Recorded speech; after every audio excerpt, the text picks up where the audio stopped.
ఏం కాదు.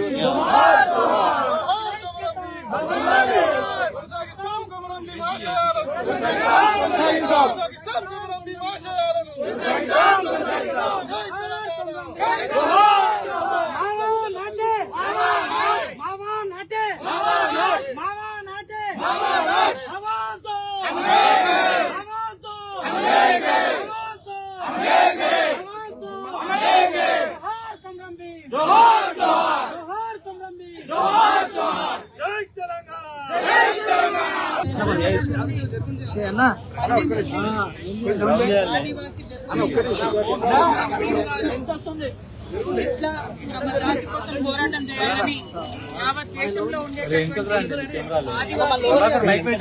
తరతరాలు చెప్పుకునేటటువంటి టీం గారు మరి కొంతమంది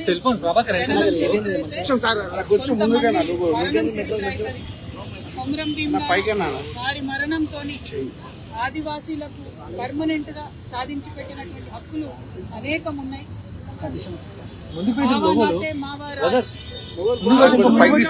రాజ్యమే ఉండాలనేటటువంటి నినాదాన్ని జల్ జంగల్ జమీన్ నీటి మీద అడవి మీద భూమి మీద ఆదివాసీలకు ఆయన పోరాటం సాయుధ పోరాటం కూడా చేసి అనేక మందిని సిద్ధం చేసి అల్టిమేట్ గా నిజాం ప్రభుత్వం తలలు వంచి మరి ఖచ్చితంగా ఒక దర్బార్ను నిర్వహించి ఎక్కడ ఏం సమస్యలు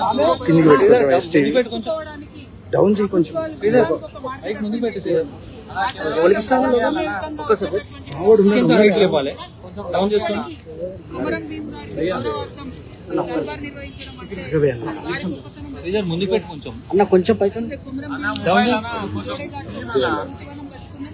తెలంగాణ వచ్చిన తర్వాత ఏర్పాట్లు చేయించుకోగలిగాం.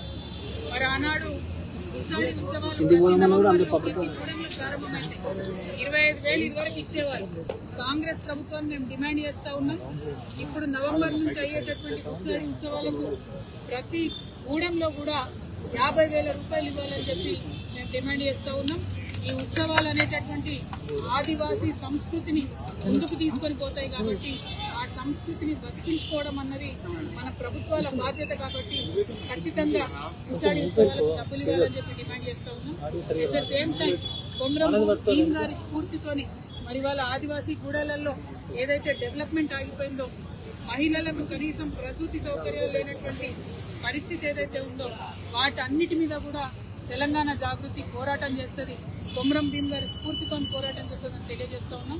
మా అధ్యక్షుడు ఆదివాసీ విభాగం అధ్యక్షుడు అన్న లోకిని రాజు గారి ఆధ్వర్యంలో రాష్ట్రమంతా కూడా అన్ని జాతుల ఆదివాసీల బిడ్డలతో కూడా మరి సంప్రదింపులు జరుపుతా ఉన్నాం.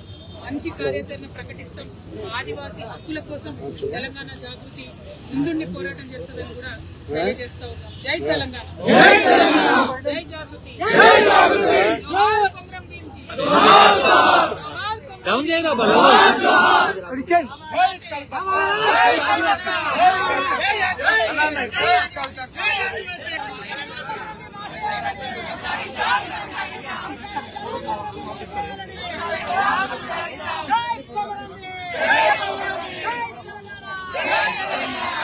చేతు